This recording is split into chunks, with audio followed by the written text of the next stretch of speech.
bahwa orientasi seksual pada saat dia itu muncul di masa remaja atau dewasa itu tadi, itu bisa kita arahkan agar lurus sejak dini, bisa. Itu adalah melalui pendidikan. Ya kan, pendidikan yang seperti apa? Yang pertama tadi sudah saya sampaikan, itu adalah mengokohkan basis dari bangunan kepribadian Islam anak, itu akidah. Lalu kedua itu bagaimana kemudian mereka itu dikuatkan untuk, kalau kamu muslim ya kamu milih tuntunan hidup itu dengan tuntunan Islam. Itu yang kedua.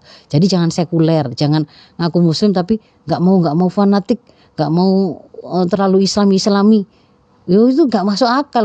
Namanya kamu muslim ya tuntunan hidupnya harusnya pakai Islam kan, gitu kan ya. Jadi agama itu sebenarnya juga doktrin ya harusnya. Agama bukan doktrin. Ketika kemudian kita mengajarkan itu persoalan lain. Tetapi bahwa kalau kita itu muslim seharusnya pengakuan bahwa Allah itu yang menciptakan saya, alam semesta kehidupan ini, meletakkan itu sebagai al-khaliq, itu sebenarnya sekaligus juga seharusnya meletakkan dia adalah al-mudabbir, yang mengelola, yang ngurus, yang ngeramut alam semesta ini.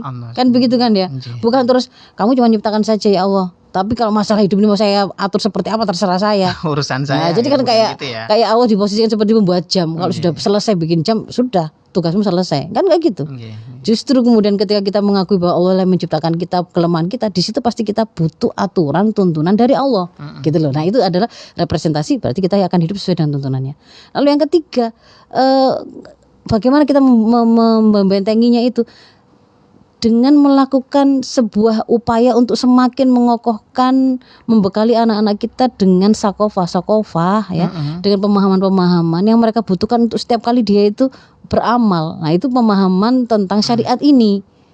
Kalau yang nomor 2 itu hubungannya Mas Ishak, antara akidah dengan pilihan hidup ya, pilihan hidup, aturan yang dia pakai untuk hidup. Kalau yang ketiga ini lebih ke arah kekayaan pemahaman yang dia punya, supaya supaya kemudian dia itu ndak kosong, ndak bingung. Ketika anak itu misalkan ya, dia sebelum dipondokkan, dia sudah diberi pembekalan bahwa sudah secara alami sesuai tumbuh kembangnya dia diajari tentang kamu laki-laki. Laki-laki itu auratnya di sini dan di sini. Tidak boleh ada yang melihat, memegang dan seterusnya.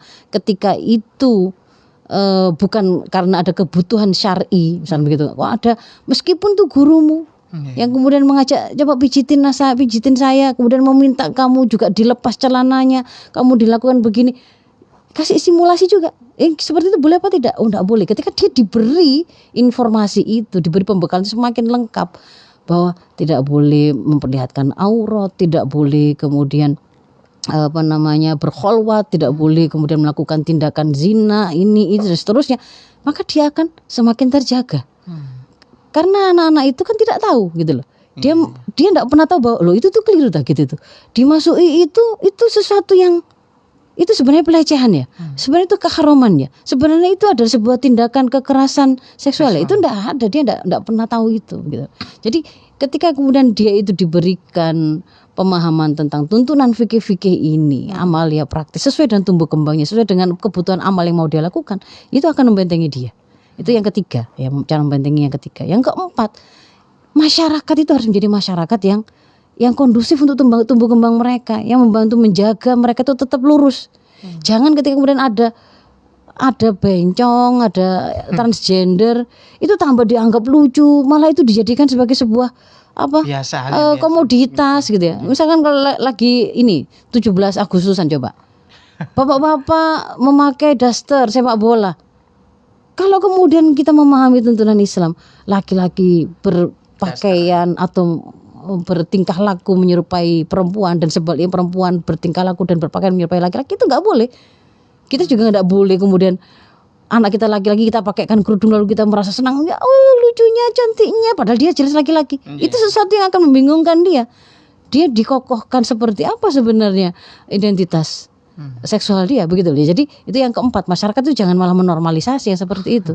Ada pelaku homoseksual keluar dari penjara, wah diglorifikasi kayak menyambut pahlawan saja. Kan ada kan yang keluar, artis yang di penjara karena homoseksual, ketika keluar waduh disambut kayak siapa begitu. Itu begitu tuh nggak usah gitu ya.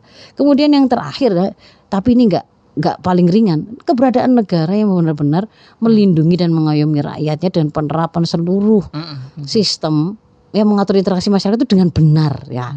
Itu